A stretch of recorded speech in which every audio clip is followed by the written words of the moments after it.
You go into the dentist and they say, this tooth needs a crown, and you're thinking, wait, why isn't it just a filling? In this video, I'm gonna walk you through what your dentist sees and what helps them determine whether it does need just a filling or needs a crown. Here's a really simple way to kind of break it down. A filling replaces a small part of the tooth that's either missing or broken, whereas a crown goes over the top of the tooth and goes around the whole thing and protects it and kind of holds it together. One way to think of it is a filling is just kind of a patch, whereas a crown is a helmet that goes around the whole thing and protects it. The real question is, how compromised is the underlying tooth structure? Will it survive with just a filling, or does it need that crown to protect it into the future? A filling is an adequate solution when the cavity or hole is small and the bulk of the remaining tooth structure is intact and healthy. Also, if the tooth doesn't have a major crack or craze line and the bite forces on that tooth are not too extreme. So in other words, if the remaining tooth structure is strong enough and healthy enough to withstand the forces in your mouth, then a filling is adequate. You may be surprised, but most dentists actually prefer doing fillings to having to do a crown because they're less expensive, less involved, and we can actually conserve and keep more of your natural tooth structure. A crown is typically recommended when a large portion of the tooth is missing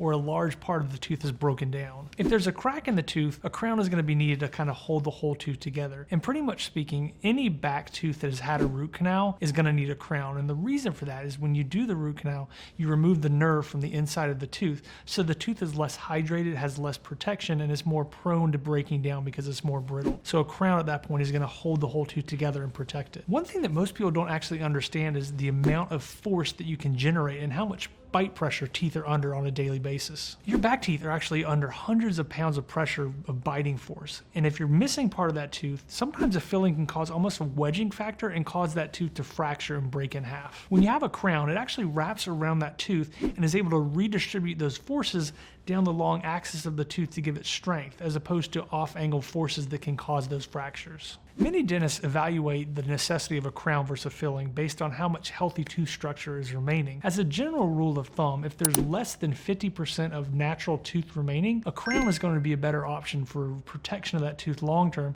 because there's not enough healthy tooth to hold on to a filling. And if it does hold on to that filling, you're still having the vulnerable tooth structure remaining. What we don't want is for that tooth to fracture down the road if we don't put a crown on there. Because sometimes if the tooth fractures and it's above the gum line, that's okay, we can still get there and save the tooth with a crown. But sometimes if the fracture happens below the gum line, it could even be catastrophic enough to the point where we lose that tooth. And then you're looking at having to replace the tooth, whether that's with a bridge, an implant, or something removable. And that is when things get a lot more expensive and more involved. So what I want you to ask is not, can I just get by with a filling, but what's the best long-term solution for this tooth based on how much healthy tooth there is there? And what's the risk of fracture for that remaining tooth? A good dentist is going to be able to show you on an x-ray or an intraoral photo, or even just a mirror so you can see in your mouth the exact amount of tooth structure remaining and why it's beneficial to protect it with a crown, or if doing a filling is an adequate solution. As the patient, you deserve to understand what's going on in your mouth, and a good dentist is going to help walk you through the decision process. Here's another thing to keep in mind. There are plenty of cases where either solution is perfectly adequate. You could do a crown or you could argue for a filling. And at that point, it really comes down to the dentist's experience and judgment as to what's the best solution in your mouth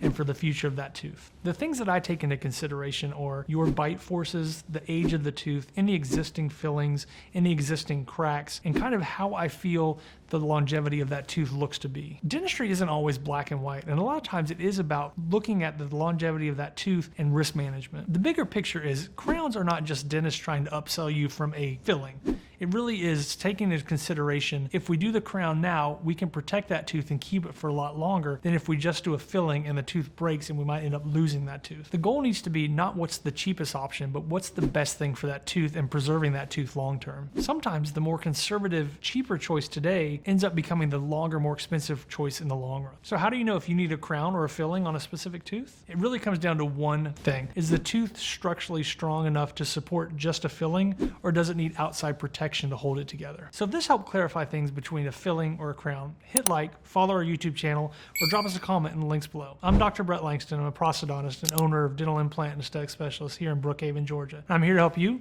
watch your mouth. Down in Brookhaven, with a smile shining bright, Dr. Brett Langston's working late into the night. With hands steady and a gaze so keen, he's the best on prosthodontist you've ever seen.